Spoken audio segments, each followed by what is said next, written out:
ప్రక్షాళన కానీ అదేవిధంగా తెలంగాణ జిల్లాలలో వెనుకబడిన జిల్లాలకు న్యాయం జరగాలని చెప్పినా ఆఖరుకు మా పరిస్థితి ఏమొచ్చింది, తెలంగాణ అనే పేరు కూడా ఉచ్చరించడం లేదు. అంటే నరేంద్ర మోడీ ఎంత కక్ష సాధింపు చేస్తుందో దీంతో అర్థమవుతుంది. ఆయన కుర్చీ గురించి రాహుల్ గాంధీ కరెక్ట్ చెప్పాడు. కుర్చీ బచావ్ బడ్జెట్.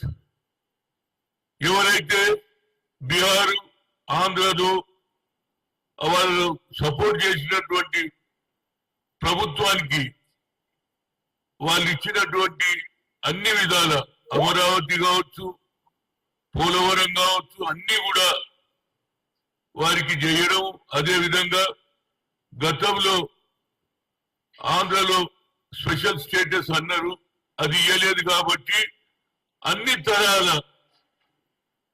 చంద్రబాబు ఏది అడిగిండో అవి చేశాడు. అదేవిధంగా నితీష్ ఏం చెప్పాడో చేశాడు. ఇది ప్రజల బడ్జెట్ కాదు. అప్నా వికాస్ సబ్కే సాత్ అన్నాడు, సబ్కా వికాస్ సబ్కే సాత్ అన్నాడు. ఇది సబ్కా వికాస్ కాదు, అప్నా వికాస్ అయిపోయింది. అప్నా కుర్చీకి వస్తే తన కుర్చీ గురించి ఆ ప్రభుత్వాలనే ఆ ప్రభుత్వానికి ఎక్కువ నిధులు ఇవ్వడం జరిగింది. దీని మీద తప్పనిసరిగా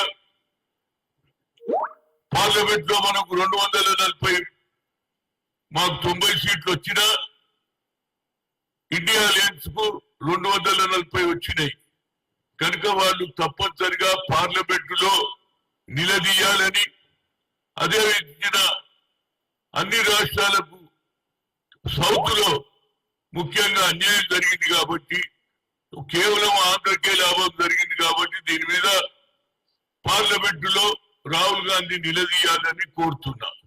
ఇది పేదవాళ్ళ గురించి బడ్జెట్ కాదు, ఏదో కంటు తుడుపుగా బడ్జెట్ అయింది.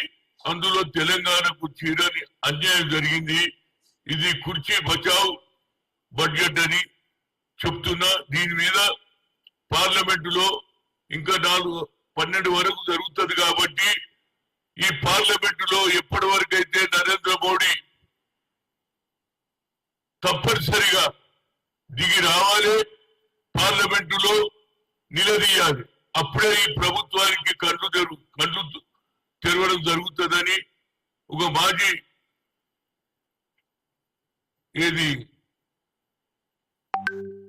పార్లమెంట్ మెంబర్స్ గా ఓబీసీ ఎంపీస్ కన్వీనర్ గా కోరుతున్నా.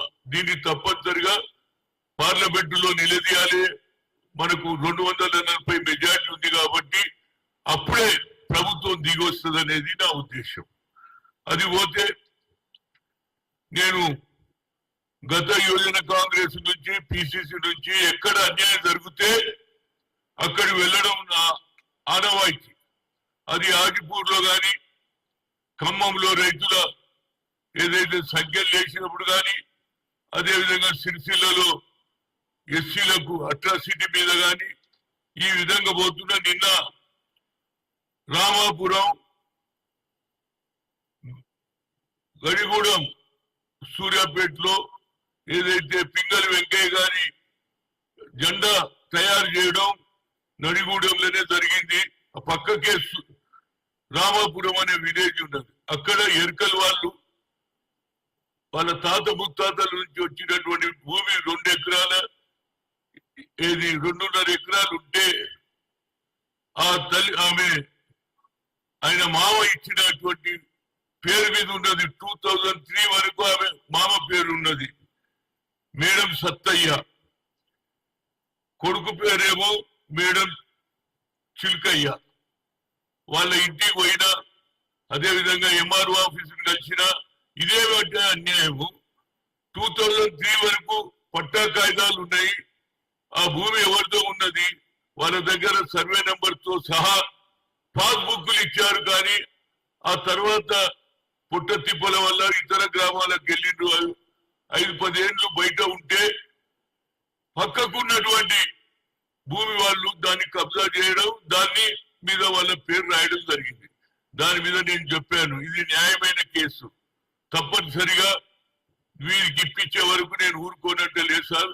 మాకు ఆ కాగితం దొరికింది, తప్పనిసరిగా మేము కలెక్టర్ కు రాసి పంపిస్తాం, మేము ప్రాసెస్ చేస్తామని చెప్పడం జరిగింది. అదే విధంగా ఇవాళ మొయినాబాద్ దగ్గర, రంగారెడ్డి జిల్లా మొయినాబాద్ దగ్గర చిలుకూరి బాలాజీ దగ్గరలో ఆ చిలుకూరి బాలాజీ దేవస్థానం కట్టి ఒక హాఫ్ ఫర్లాంగ్ దూరంలో ఒక మస్జిద్ ఉండే 400 సంవత్సరాల కింద మస్జిద్ను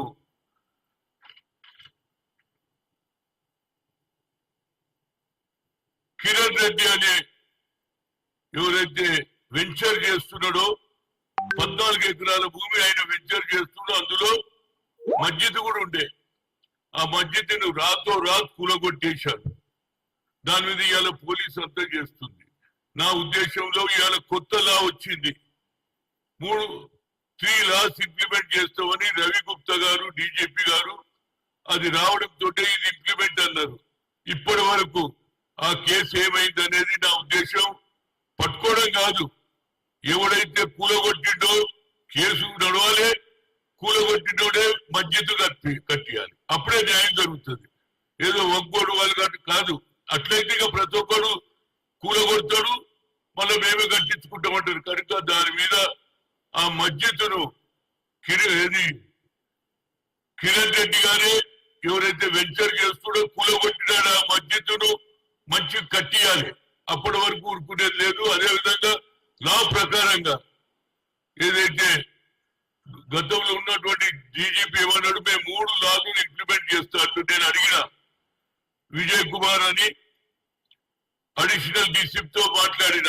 ఇదేం న్యాయం అండి, మీరు లానే మీరు ఇంప్లిమెంట్ చేస్తా అంటున్నారు, మరి ఇప్పుడు లేదు సార్. అరెస్ట్ ఒకటి.